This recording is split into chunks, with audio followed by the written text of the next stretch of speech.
السلام علیکم ورحمۃ اللہ وبرکاتہ۔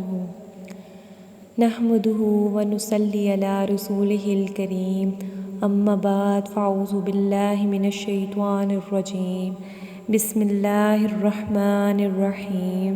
اللہم فقہنا فی الدین، اللہم حسبنا حسابا یسیرا، رب اشرح لی صدری ویسر لی امری واحلل عقدۃ من لسانی یفقہوا قولی۔ آج ہم سورۃ البقرہ کی آیت نمبر 36 سے سٹارٹ کریں گے۔ اعوذ باللہ من الشیطان الرجیم۔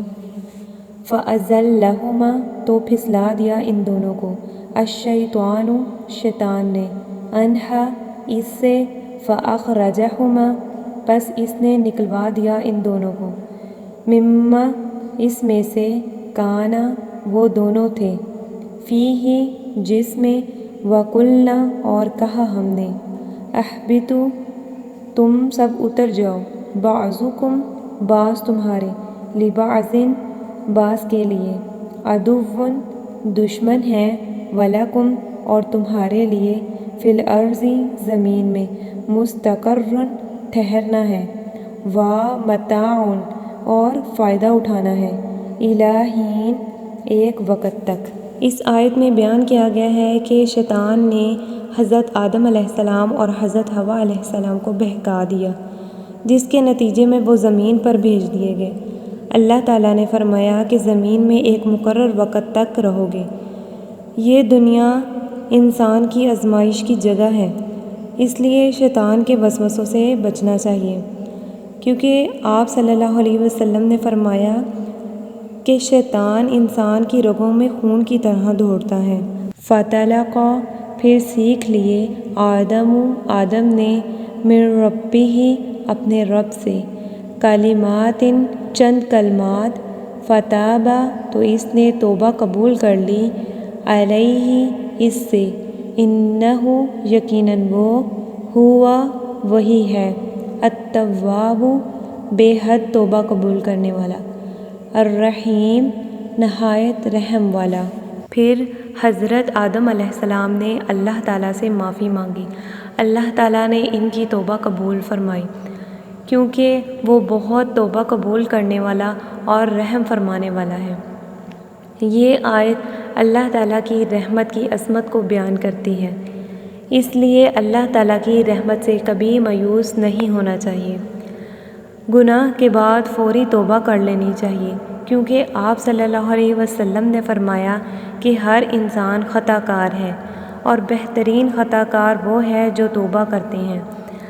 یہ آیت ہمیں سکھاتی ہے کہ انسان سے غلطی ہو سکتی ہے، لیکن بہترین انسان وہ ہے جو اپنی غلطی مان کر فوری اللہ تعالیٰ کی طرف رجوع کرے۔ اللہ تعالیٰ اپنے بندوں کی سچی توبہ کو پسند کرتا ہے اور انہیں معاف فرما دیتا ہے۔ قرآن مجید میں حضرت آدم علیہ السلام کی دعا یوں بیان ہوئی ہے، ربنا ظلمنا انفسنا وان لم تغفر لنا وترحمنا لنکونن من الخاسرین، یعنی اے ہمارے رب، ہم نے اپنی جانوں پر ظلم کیا، اور اگر تو ہمیں نہ بخشے گا اور ہم پر رحم نہ کرے گا تو یقیناً ہم خسارہ اٹھانے والوں میں سے ہوں گے۔ قلنا کہا ہم نے، اہبطوا تم اتر جاؤ، منہا اس میں سے، جمیعاً سب، فَإِمَّا پھر اگر، یأتینکم آئے تمہارے پاس، منی میری طرف سے، ھدی ہدایت، فمن تو جو، تبع پیروی کرے گا، ھدای میری ہدایت کی، فلا تو نہ، خوف کوئی خوف ہوگا، علیہم ان پر، اور لا نہ، ہم وہ، یحزنون وہ غمگین ہوں گے۔ اس آیت میں اللہ تعالیٰ نے حضرت آدم علیہ السلام اور حضرت حوا علیہ السلام اور شیطان کو جنت سے زمین پر بھیجنے کا حکم دیا۔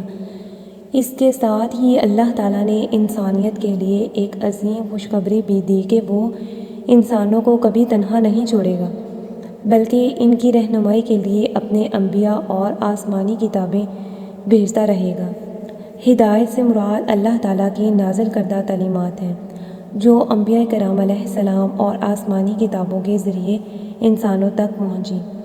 جو لوگ ایمان لاتے ہیں، اللہ تعالیٰ کے احکام پر عمل کرتے ہیں اور رسولوں کی اطاعت کرتے ہیں، اللہ تعالیٰ انہیں دنیا میں اور آخرت میں ہمیشہ کامیابی عطا فرماتے ہیں۔ نہ کوئی خوف ہوگا، نہ وہ غمگین ہوں گے۔ اس کا مطلب یہ ہے کہ قیامت کے دن ایسے مومنوں کو مستقبل کے عذاب کا خوف نہیں ہوگا، اور نہ ہی وہ اپنی گزری ہوئی زندگی پر حسرت کریں گے، کیونکہ اللہ تعالیٰ نے انہیں اپنی رحمت سے نوازا ہوگا۔ آپ صلی اللہ علیہ وسلم نے فرمایا کہ میں تم میں 2 چیزیں چھوڑے جا رہا ہوں، جب تک تم ان دونوں کو مضبوطی سے پکڑے رکھو گے ہرگز گمراہ نہیں ہوگے۔ ایک اللہ تعالیٰ کی کتاب اور دوسرا نبی کریم صلی اللہ علیہ وسلم کی سنت۔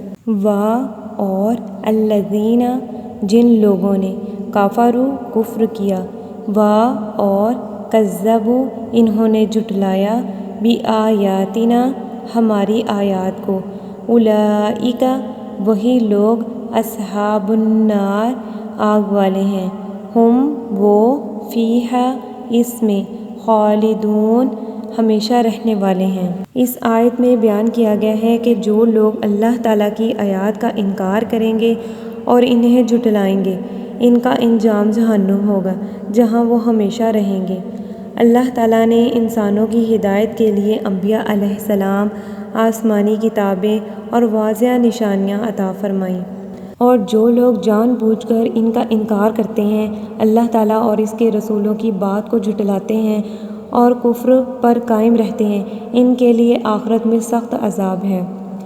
ہمیشہ رہیں گے سے مراد یہ ہے کہ وہ لوگ جو کفر کی حالت میں دنیا سے رخصت ہوں گے، جبکہ جو شخص ایمان لائے، توبہ کرے اور اللہ تعالیٰ کی اطاعت اختیار کرے، اللہ تعالیٰ اس کے لیے اپنی رحمت کے دروازے کھول دیتا ہے۔ یہ آیت ایمان کی اہمیت اور کفر کے انجام سے خبردار کرتی ہے، اس لیے ہمیں چاہیے کہ قرآن پر ایمان رکھیں اور اللہ تعالیٰ کی نافرمانی سے بچیں، کیونکہ آپ صلی اللہ علیہ وسلم نے فرمایا کہ میری ساری امت جنت میں داخل ہوگی سوائے اس کے جس نے انکار کیا۔ صحابہ کرام نے عرض کیا کہ یا رسول اللہ، انکار کون کرتا ہے؟ آپ صلی اللہ علیہ وسلم نے فرمایا کہ جس نے میری پیروی کی وہ جنت میں داخل ہوگا، اور جس نے میری نافرمانی کی اس نے گویا انکار کیا۔ یا بنی، اے بنی اسرائیل، اسرائیل، اذکروا تم یاد کرو نعمتی میری نعمت کو، التی جو انعمت عطا کی میں نے، علیکم تمہیں، اور اوفو تم پورا کرو بعہدی میرے عہد کو، اوفی میں پورا کروں گا بعہدیکم تمہارے عہد کو، اور ایایا صرف مجھ ہی سے، فرحبون پس تم ڈرتے رہو۔ اس آیت میں اللہ تعالیٰ نے بنی اسرائیل کو اپنی نعمتیں یاد دلائیں اور فرمایا کہ میرے عہد کو پورا کرو، میں بھی اپنا وعدہ پورا کروں گا، اور صرف مجھ ہی سے ڈرو۔ یہ پیغام صرف بنی اسرائیل کے لیے نہیں بلکہ ہر مسلمان کے لیے بھی نصیحت ہے کہ اللہ تعالیٰ کی نعمت کا شکر ادا کرے اور ان کے احکام پر عمل کرے۔ یہ آیت ہمیں سکھاتی ہے کہ اللہ تعالیٰ کی نعمتوں کا شکر ادا کرنا، وعدوں کو پورا کرنا اور صرف اللہ تعالیٰ سے ڈرنا، کیونکہ آپ صلی اللہ علیہ وسلم نے فرمایا کہ جس میں امانت نہیں اس کا ایمان کامل نہیں۔ اللہ تعالیٰ سے دعا ہے کہ اللہ پاک ہمیں شکر کرنے والا بنائے، وعدوں کو پورا کرنے کی توفیق عطا فرمائے اور ہمیں ہمیشہ اپنے راستے پر قائم رکھیں، اور ہم سے جو کوئی پڑھنے، لکھنے، سمجھنے اور بیان کرنے میں جو کوئی بھی غلطی کوتاہی ہو گئی ہو تو اللہ تعالیٰ اسے اپنی رحمت سے معاف فرمائے، آمین یا رب العالمین۔ سبحانک اللہم و بحمدک، نشہد ان لا الہ الا انت، نستغفرک و نتوب الیک۔